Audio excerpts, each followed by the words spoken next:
Welcome to my YouTube channel.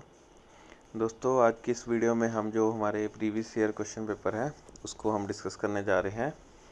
तो इस video में हम जो हमारा दिसंबर 2024 में पेपर हुए थे उसमें जो क्लासिकल मैकेनिक्स 2 सब्जेक्ट है MPH 006 उसका जो क्वेश्चन पेपर था, कौन कौन से उसमें क्वेश्चंस आए थे, उसको हम इस वीडियो में डिस्कस करेंगे।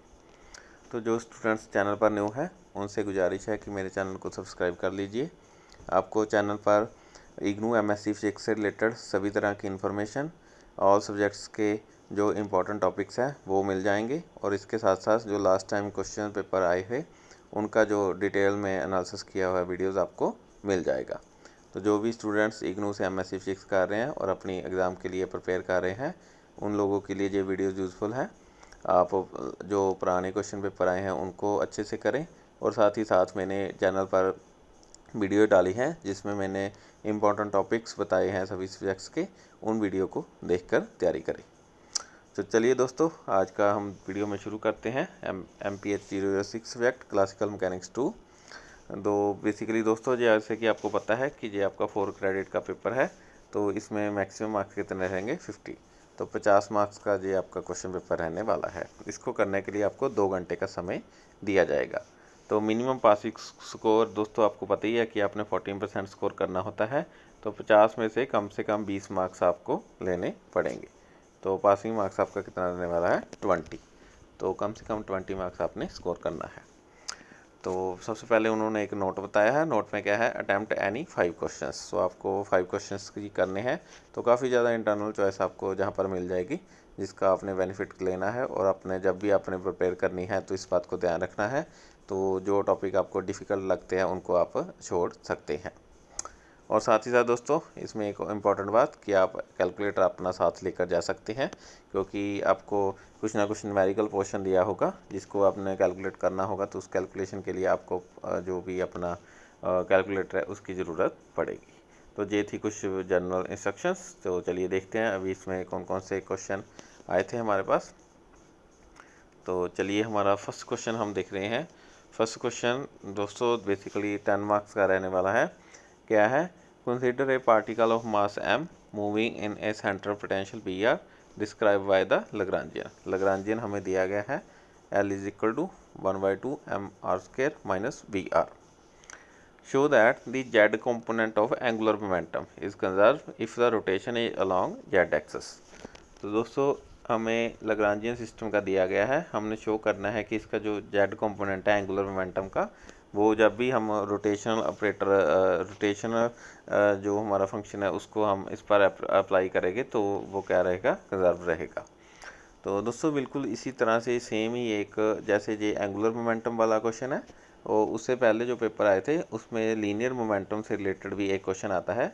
वो जैसे ये रोटेशन सिमेट्री के साथ इसका रिलेशन रहता है एंगुलर मोमेंटम का, तो जो लीनियर मोमेंटम होता है उसका ट्रांसलेशन सिमेट्री के साथ रिलेशन रहेगा। तो दोनों क्वेश्चन दोस्तों आपने करने हैं, एक तो लीनियर मोमेंटम वाला और दूसरा एंगुलर मोमेंटम वाला। तो हाईली चांस है कि आपको एग्ज़ाम में ऐसा क्वेश्चन पूछा जा सकता है। तो दोस्तों ये एक इजी क्वेश्चन है 10 मार्क्स का, जिसको आप बड़ी आसानी से कर सकते हो।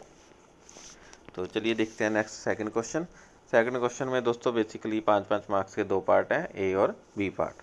तो देखते हैं ए पार्ट है। ए पार्ट में क्या है, consider a simple harmonic oscillator which has the लग्रांजियन। तो दोस्तों आपको इसमें भी लग्रांजियन दिया गया है। वो क्या है, 1/2 m Q dot square minus 1/2 m omega square Q square. तो लग्रांजियन की हमें वैल्यू ऑलरेडी दी गई है सिंपल हार्मोनिक ऑक्सीलेटर के लिए। और दोस्तों एक बात और भी बता देता हूँ, वैसे तो जो भी आपको क्वेश्चन पेपर आएगा वहाँ पर आपको लग्रांजियन दिया ही होगा, लेकिन फिर भी आपने कुछ जो सिंपल सिस्टम है उसके लग्रांजियन आपको याद रखने भी पड़ सकते हैं। तो इनको आप लर्न कर लीजिए, जैसे कि सिंपल हार्मोनिक ऑक्सीलेटर के लिए जे वाली पर्टिकुलर क्वेश्चन रहती है। तो चलिए देखते हैं हमने क्या फाइंड आउट करना है। ए पार्ट में obtain the Hamiltonian and show that the path evolution of the system is phase space is an ellipse। तो हमने दोस्तों हैमिल्टोनियन फाइंड आउट करना है। फिर जब वो हैमिल्टोनियन हमने फाइंड आउट कर लिया, उसकी इक्वेशन को जैसे ही हम सॉल्व करेंगे तो वह आपको जो एलिप्स की इक्वेशन होती है उसकी फॉर्म में आएगी। तो फिर जिससे आपको पता चल जाएगा, जिससे आप शो कर सकते हो कि जो इसका पाथ एवोल्यूशन है वो सिस्टम का वो क्या होगा, एलिप्स की शेप में होगा। तो दोस्तों ये एक ईजी क्वेश्चन है। तो second part, obtain a Hamilton's equation of motion and hence determine the amplitude of oscillation for the initial conditions। Initial conditions क्या दी गई है, जब टाइम 0 है तो क्यू की वैल्यू क्यू नॉट है और जो पी की है वैल्यू है वो पी नॉट है टाइम 0 पर। तो दोस्तों जैसे कि आपको पता ही है कि जो क्लासिकल मैकेनिक्स का बेसिकली बुक है, फर्स्ट पार्ट भी और सेकंड पार्ट भी, दोनों में बेसिक जो फंडा है वो लग्रांजियन से रिलेटेड ही रहता है। जो हमने MPH जो हमारा फर्स्ट सब्जेक्ट था क्लासिकल मैकेनिक्स 1 का, उसमें हमने लग्रांजियन ड्राइव करने होते थे, इक्वेशन बनानी होती थी। और सेकंड में क्या है, हमें लग्रांजियन दिया गया है जहाँ से हमने हैमिल्टोनियन फाइंड आउट और Hamilton equation of motion find out करनी है। तो इस तरह आप देख सकते हैं कि सभी क्वेश्चन सेम तरह के ही आ रहे हैं। तो ये भी दोस्तों मुझे लगता है कि एक आसान क्वेश्चन है, इसको करने में भी आपको कोई ज़्यादा डिफ़िकल्टी नहीं होगी। तो चलिए बढ़ते हैं थर्ड क्वेश्चन की ओर। थर्ड क्वेश्चन, जैसे कि मैंने लास्ट क्वेश्चन में बताया कि लग्रांजियन से रिलेटेड ही रहते हैं मोस्टली। थर्ड में भी दोस्तों 2 पार्ट हैं 5-5 मार्क्स के। तो फर्स्ट पार्ट में क्या है, write the in the Lagrangian for a relativistic free particle, show that the Hamilton's principal function is Lorentz invariant. तो free particle, relativistic free particle के लिए आपने लग्रांजियन लिखना है कि उसका जो फ्री पार्टिकल है उसका मोशन कैसा होता है, बेसिकली रिलेटिविस्टिक फ्री पार्टिकल के लिए। तो जहाँ पर हमारे पास रिलेटिविस्टिक मास का जो कंसेप्ट है वो आ जाता है, तो उसके लिए लग्रांजियन लिखना है। और हमें साथ ही साथ शो करना है कि जो हैमिल्टन प्रिंसिपल फंक्शन होता है वो क्या होता है, लॉरेंस इनवेरिएंट होता है। तो दोस्तों ये एक आसान क्वेश्चन है। Second question B part, the Lagrangian of the system. Lagrangian already दिया गया है, क्या दिया गया है, 1/2 mx.2 प्लस mx.y. लग्रांजियन दिया, तो इसमें वही Hamiltonian and Hamilton equation of motion find out करनी है। तो दोस्तों बेसिकली आप देख सकते हैं फर्स्ट 3 क्वेश्चंस में तो आपको हैमिल्टोनियन से रिलेटेड ही क्वेश्चन आया है। तो अगर आपको हैमिल्टोनियन का फार्मूला पता है, हैमिल्टन इक्वेशन ऑफ मोशन का फार्मूला पता है, तो आप बड़ी आसानी से इन क्वेश्चंस को सॉल्व कर सकते हैं। बेसिकली हमने इसमें डेरिवेटिव भी करना होता है और फिर हैमिल्टोनियन की एक इक्वेशन होती है, उसमें वैल्यूज़ पुट कर कर इसको हमने सिंप्लीफाई करना होता है। तो दोस्तों बहुत ही ज़्यादा सिंपल क्वेश्चंस है और ये पेपर काफ़ी स्कोरिंग रहने वाला है, इसकी आपने अच्छे से तैयारी करनी है ताकि आप इसमें अच्छा स्कोर कर सको। तो चलिए बढ़ते हैं फोर्थ क्वेश्चन की ओर। फोर्थ क्वेश्चन दोस्तों सीधा 10 मार्क्स का है, 1 + 9। तो क्वेश्चन क्या है, write down the condition for canonical transformation and when function dependence are functional dependence are given, show whether the transformation, ये वाली हमें ट्रांसफॉर्मेशन दी गई और इसको हमने कैनोनिकल शो करना है। तो दोस्तों जिन लोगों ने, मैंने जैसे कि वो आपको बताया कि चैनल पर आपको इम्पोर्टेंट टॉपिक्स की वीडियोस मिल जाएगी, तो अगर आपने मेरे चैनल पर वो वीडियो देखी होंगी जिसमें मैंने क्लासिकल मैकेनिक्स 2 सब्जेक्ट के इम्पोर्टेंट टॉपिक्स बताए हैं, तो उसमें मैंने उस खास उस पर बात पर आपको जोर देकर बोला है कि जो आपको एक क्वेश्चन आएगा कैनोनिकल ट्रांसफॉर्मेशन से रिलेटेड, तो जिसके लिए आपको जो आपकी बुक में क्वेश्चन दिए गए हैं उनकी काफ़ी ज़्यादा प्रैक्टिस आपको करनी पड़ेगी। तो दोस्तों बिल्कुल उसी तरह 10 मार्क्स का जहाँ पर भी एक क्वेश्चन आया है, सबसे पहले हमने बताना है कि कैनोनिकल जो ट्रांसफॉर्मेशन है वो क्या होती है, इसकी कंडीशन बेसिकली क्या रहने वाली है। तो इसकी डेफिनेशन आपको 1 मार्क्स में लिखनी है। और फिर आपको जो एक क्वेश्चन दिया गया है, ट्रांसफॉर्मेशन दी गई है कैपिटल Q और कैपिटल P की फॉर्म में, जिसको बेसिकली स्मॉल q और स्मॉल p में रिलेशन होता है, उसको हमने कैनोनिकल शो करना है। तो अगर आपको कैनोनिकल ट्रांसफॉर्मेशन की कंडीशन पता है तो उस कंडीशन को आपने सेटिस्फाई कराना है इस ट्रांसफॉर्मेशन के लिए। ट्रांसफॉर्मेशन क्या है, Q is equal to capital Q is equal to small q cos 2 theta minus small p m over m omega into sine theta.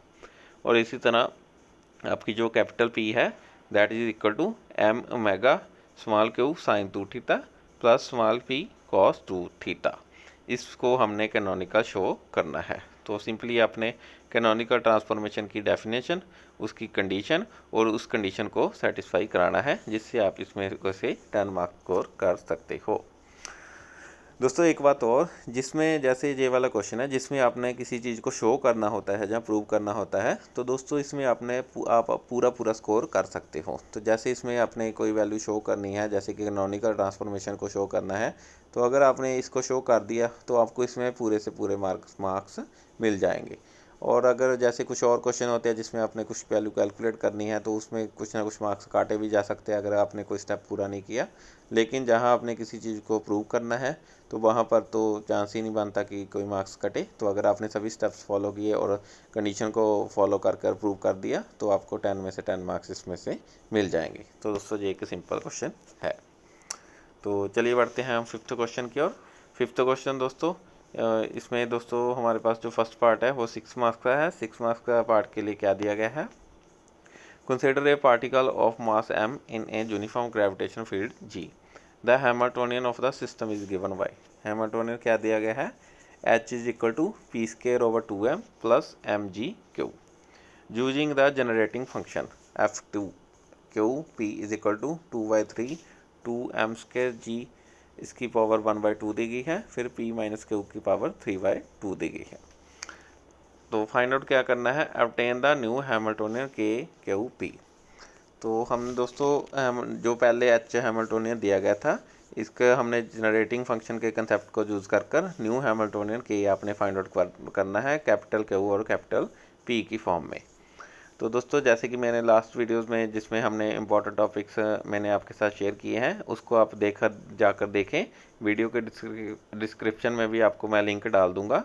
तो उसमें मैंने भी ये भी बताया था कि जो जनरेटिंग फंक्शन वाला टॉपिक है ना, ये आपके लिए काफ़ी ज़्यादा इम्पोर्टेंट रहने वाला है। आपकी जो बुक का सिलेबस है उसमें 3-4 तरह के जनरेटिंग फंक्शन से रिलेटेड क्वेश्चंस आपको दिए गए हैं, उनमें से एक क्वेश्चन आपको पेपर में आना ही आना है। तो इसलिए आप ये जो जनरेटिंग फंक्शन वाला कंसेप्ट है इसको अच्छे से कवर कर लें ताकि आपको एग्ज़ाम में किसी भी तरह की कोई दिक्कत ना आए। तो चलिए इसका जो सेकंड पार्ट और थर्ड पार्ट देखते हैं। सेकंड पार्ट क्या है, identify the cyclic coordinate and their constant of motion. तो हमने बताना है कि साइक्लिक कोऑर्डिनेट्स कौन सा है। तो सबसे पहले दोस्तों आपको साइक्लिक कोऑर्डिनेट का जो कंसेप्ट है वो क्लियर होना चाहिए। तो फिर हमने इसको साइक्लिक कोऑर्डिनेट फाइंड आउट करना है और फिर इसकी equation of motion find out करनी है। Obtain the equation of motion in the new coordinate. तो जो हमारे न्यू कोऑर्डिनेट आएंगे कैपिटल क्यू और कैपिटल पी, फिर उसके लिए हमने जो इक्वेशन ऑफ मोशन है उसको फाइंड आउट करना है। तो बिल्कुल दोस्तों जो ये 2-2 मार्क्स के पार्ट है वो आपने जैसे लग्रांजियन दिया गया है उससे Hamilton equation of motion find out करनी है। तो इस क्वेश्चन में आपने सबसे पहले जनरेटिंग फंक्शन को यूज़ कर कर न्यू हैमिल्टोनियन फाइंड आउट करना है और फिर उसमें जो इक्वेशन ऑफ मोशन है उसको ड्राइव करना है। तो ये आपको 10 मार्क्स के लिए 3 पार्ट सॉल्व करने होंगे। तो चलिए देखते हैं नेक्स्ट 6 क्वेश्चन। 6 क्वेश्चन में 2 पार्ट है, ए और बी पार्ट, जिसमें दोनों 5-5 मार्क्स के रहेंगे। तो ए पार्ट आपका क्या है, show that if F Q P T and G Q P T are constant of motions then, इस कंडीशन को हमने शो करना है। तो दोस्तों हमारे पास 2 फंक्शन एफ और जी दिए गए हैं जो basically Q P and T के फंक्शंस है।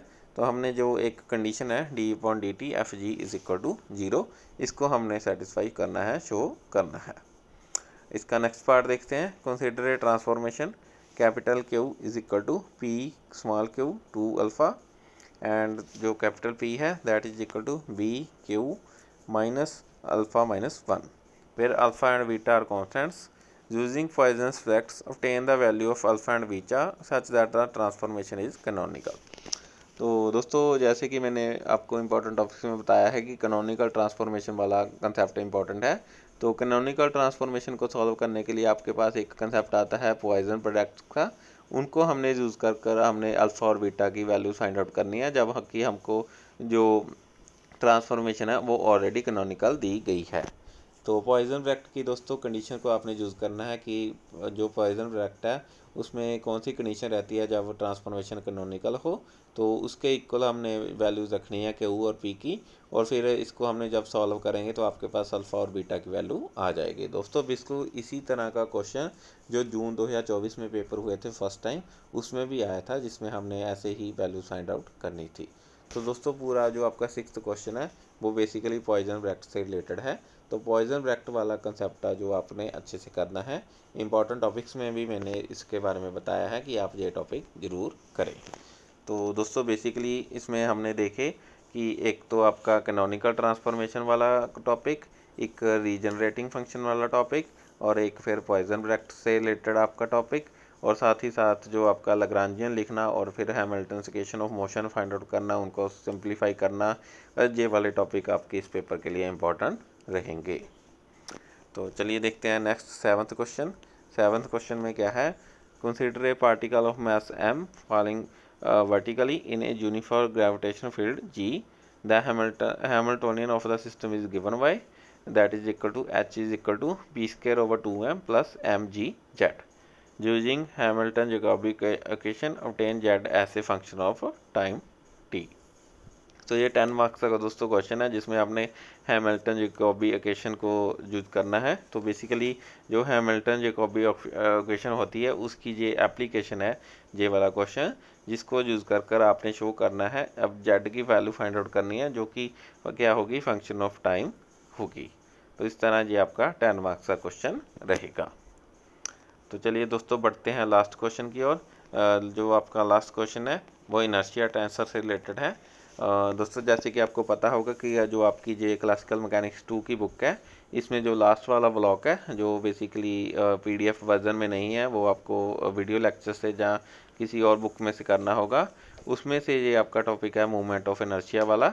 इसमें से भी आपको एक क्वेश्चन आना है, तो आपने वो वाला ब्लॉक भी कवर करना है। तो क्वेश्चन क्या है, consider a uniform square plate of length x is equal to Y is equal to a and mass m। तो आपके पास एक स्क्वायर प्लेट दी गई है, तो स्क्वायर की जो साइड है वो क्या दी गई है a, और उसका मास को क्या दिया गया है capital M। Using the secular equation obtain the 3 principal movement of inertia I1 I2 and I3। तो हमने मूवमेंट ऑफ इनर्शिया की वैल्यू फाइंड आउट करनी है I1 I2 और I3 के लिए, और फिर उसने कुछ वैल्यूज़ हमें दी गई है। क्या दी गई है, I(x(x) is equal to I(y(y) is equal to 1/3 m square, I(z(z) is equal to 2/3 m square, I(xy) is equal to I(y(x) is equal to -1/4 m square, and I(z(x), I(x(z), I(y(z) and I(z(y) is equal to 0। तो basically जो हमारे पास जो matrix बनेगा I का, I(x(x), I(x(y), X(z), इस तरह का, उसके जो एलिमेंट्स है वो आपको दिए गए हैं। तो इसको हमने यूज़ कर जो 3 principal movement I1 I2 I3 की वैल्यूज आपने फाइंड आउट करनी है। तो ये आपका बेसिकली मूवमेंट ऑफ इनर्शिया से रिलेटेड टॉपिक रहेगा, जिसमें से आपको एक क्वेश्चन एग्जाम में पूछा जाएगा। तो दोस्तों आप देख सकते हैं कि आपके पास टोटल इसमें 8 क्वेश्चन है, जिसमें से आपने कितने क्वेश्चन करने हैं, 5 क्वेश्चन करने हैं। तो अगर मैं इस पेपर के डिफ़िकल्टी लेवल की बात करूं, या मैं अगर इस क्वेश्चन को अटैम्प्ट करता, या आप भी तैयारी कर रहे हैं, तो आप कौन कौन से मुझे लगता है कि आपको क्वेश्चन करने चाहिए या आप इसमें से अच्छे से कर सकते हैं। तो मुझे लगता है कि जो आपका फर्स्ट क्वेश्चन है, तो फर्स्ट क्वेश्चन दोस्तों काफ़ी ज़्यादा सिंपल रहने वाला है। इसको करने में मुझे लगता है कि किसी भी स्टूडेंट को कोई भी दिक्कत नहीं होगी। तो फर्स्ट क्वेश्चन को कर आप बड़ी ही आसानी से 10 मार्क्स स्कोर कर सकते हो। और फिर जो हमारा सेकंड क्वेश्चन भी दोनों 5-5 मार्क्स के है, तो इसमें से भी आप 10 मार्क्स स्कोर कर सकते हैं। तो दोनों क्वेश्चन फर्स्ट और सेकंड हैमिल्टोनियन से रिलेटेड रहने वाले हैं। फिर जो थर्ड क्वेश्चन है दोस्तों, ये भी इजी है। इसमें भी आपने वही लैग्रांजियन दिया गया है, हैमिल्टोनियन और Hamilton equation of motion find out करनी है। तो सेम फंडा रहने वाला है, इसको भी आप बड़ी आसानी से कर सकते हो। और फिर जो आपका फोर्थ क्वेश्चन है दोस्तों, जिसमें आपने शो करना है कि जो ट्रांसफॉर्मेशन है वो कैनोनिकल है। तो कैनोनिकल की आपने सिंपली जो कंडीशन है उसको सेटिस्फाई कराना है, जिससे आप ये क्वेश्चन ईजिली सॉल्व कर सकते हो। तो 5वां क्वेश्चन भी दोस्तों ठीक ठाक है, बट मुझे लगता है कि 5वें क्वेश्चन में आपको काफ़ी ज़्यादा एक तो लेंथी पड़ जाएगा, और इसमें आगे भी 3 पार्ट दिए गए हैं। तो इसमें मार्क्स कटने के मार्क्स जो प्रोबेबिलिटी है वो ज़्यादा बढ़ जाती है। तो इसलिए अगर मैं होता तो मैं इस क्वेश्चन को छोड़ देता, और इसकी जगह पर दोस्तों मैं 6th क्वेश्चन कर सकता हूँ। 6th क्वेश्चन में मैंने जो पॉइजन ब्रैकेट वाला जो कंसेप्ट है, अगर मैंने अच्छे से किया है तो इसको मैं आसानी से सॉल्व कर सकता हूँ। और फिर जो 7th क्वेश्चन है दोस्तों, इसमें भी हैमिल्टन जैकोबी इक्वेशन यूज़ करनी है। और ये भी आपको अगर आपने कंसेप्ट किया है तो आप इसको कर लें, तो अगर आप छोड़ना चाहें तो इसको छोड़ भी सकते हैं। और फिर जो 8th है दोस्तों, मैंने जैसे कि आपको बोला कि इसमें इसके लिए आपको इग्नू की जो बुक है वो नहीं मिलेगी, क्योंकि जो 8th क्वेश्चन है जिस सिलेबस में आया है वो आपका लास्ट ब्लॉक है, जिसके लिए इसकी जो लास्ट ब्लॉक है उसका PDF वर्जन अवेलेबल नहीं है। तो जहाँ तो आपको वीडियो लेक्चर देखने होंगे, जहाँ आपने लोअर क्लासेस की बुक, जहाँ किसी और यूनिवर्सिटी, जहाँ रेगुलर यूनिवर्सिटी, जहाँ ओपन यूनिवर्सिटी की बुक से ये वाला आपको कंसेप्ट क्लियर करना होगा। हाँ दोस्तों, ये कंसेप्ट तो थोड़ा सिंपल है, कोई ज़्यादा डिफ़िकल्ट नहीं है, पर लेकिन जैसे कि जिसके पास समय कम है तो वो सिर्फ इग्नू की बुक को ही फॉलो कर पा रहा है, तो उसके लिए जो टॉपिक थोड़ा सा आउट ऑफ सिलेबस रहेगा, क्योंकि उसको बुक में ये टॉपिक नहीं मिलेगा। तो अगर उसने असाइनमेंट से अच्छे से तैयारी किया तो असाइनमेंट में भी ऐसा क्वेश्चन पूछा गया है, जहाँ आप इस क्वेश्चन को भी कर देख सकते हैं, ताकि अगर आपको सेम एज इट इज यही क्वेश्चन आता है तो इसको आप अटैम्प्ट कर सको। तो इस तरह दोस्तों मैं 8th क्वेश्चन को भी अवॉइड करूँगा, क्योंकि मैंने ये वाला कंसेप्ट बुक की में ना होने की वजह से ये नहीं किया। तो मैं फर्स्ट, सेकंड, थर्ड, फोर्थ और जो हमारा ये वाला 6th क्वेश्चन है इसको करूँगा। तो इस तरह दोस्तों देख सकते हैं कि 2 घंटे में आपने कितने क्वेश्चन करने हैं, 5 क्वेश्चन करने हैं। तो हर क्वेश्चन को आप कम से कम 20 मिनट में करने की कोशिश करें, ताकि आप 20 मिनट स्पेयर रहते अपने जो 5 क्वेश्चन है उनको कवर कर दें।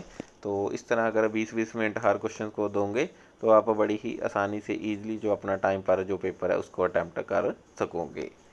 तो दोस्तों ये था आपका MPH 06 का वीडियो, जिसमें मैंने पेपर का डिटेल्ड एनालिसिस आपके साथ शेयर किया। मेरे चैनल पर आपको जो जून 2024 में पेपर हुए थे उसके जो 8 सब्जेक्ट के क्वेश्चन पेपर है उसका डिटेल्ड एनालिसिस मिल जाएगा, और फिर जो हमारे दिसंबर 2024 में पेपर हुए हैं उसमें से जो अभी तक मैंने 6 जो सब्जेक्ट है उनके वीडियो डाल दिए गए हैं। नेक्स्ट वीडियो भी आपको मेरे चैनल पर मिल जाएंगे। और साथ ही साथ दोस्तों आपको तैयारी के लिए जो भी इम्पोर्टेंट टॉपिक्स है उसकी मैंने अलग से वीडियोस बनाई है सब्जेक्ट वाइज, वो भी आप पर जाकर देख सकते हैं। और जो स्टूडेंट सेकंड ईयर में हो गए हैं, सेकंड ईयर के इम्पोर्टेंट टॉपिक्स भी मैंने अपने चैनल पर बनाने डाल दिए हैं। तो आज की वीडियो में दोस्तों इतना ही। वीडियो में जुड़ने के लिए आपका धन्यवाद। होपफुली आप अपनी तैयारी अच्छे से करो और आप अच्छा स्कोर करो। और चैनल को लाइक कीजिए दोस्तों, शेयर कीजिए, और जो भी मेरे भाई इग्नू से MSc फिजिक्स कर रहे हैं उनके साथ चैनल का लिंक शेयर कर दीजिए, ताकि आपको हेल्प हो सके। सो सब्सक्राइब कीजिए दोस्तों। धन्यवाद।